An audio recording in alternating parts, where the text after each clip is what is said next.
Mapapawaw ka sa determinasyon ng isang guro mula po sa Apalit, Pampanga para makapasa sa licensure exam for professional teachers. Pinatotohanan niya kasi ang kasabihang, try and try until you succeed. Siya po si Ma'am Erlinda Cudia, 56 years old, na nakapasa ngayong taon sa licensure exam for professional teachers matapos ang kanyang 40 pagsubok. Graduate na Mass Communication, nagsimula ang passion niya sa pagtuturo noong pong 1989. 2002 nang nagsimula niyang kunin ang LET o LET 2 beses kada taon. Yun na nga, nag-try pa siya sa iba't ibang testing sites pero hindi pa rin nakapasa.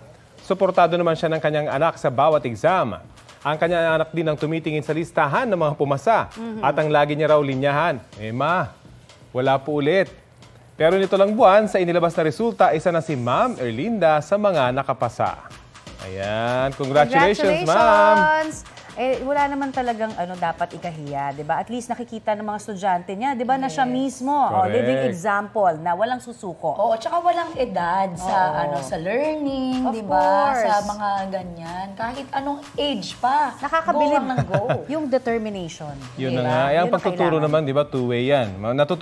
Natututo pa rin sila, 'di ba? Yes, oo. So malamang kaya siya nakapasa. Marami na rin siya natutunan through the years no kanyang pagtuturo. At mascom siya. Oo, congratulations, ma'am. Dito naman tayo dahil mascom siya, 'di ba? Pwede naman dito rin sa amin. Ang dami niya siguro mga future mascom students at mga mascom practitioners yung naturuan. Oo nga. At ang higit sa lahat yung magandang pamasko yan. Correct. Diba? Para sa lahat ng mga, sabi yung anak niya, makikita siya as a good example to them as well. Ayan. Congratulations. Maligayang Pasko, ma'am. Saludo kami sa inyo. Saludo po kami sa inyo.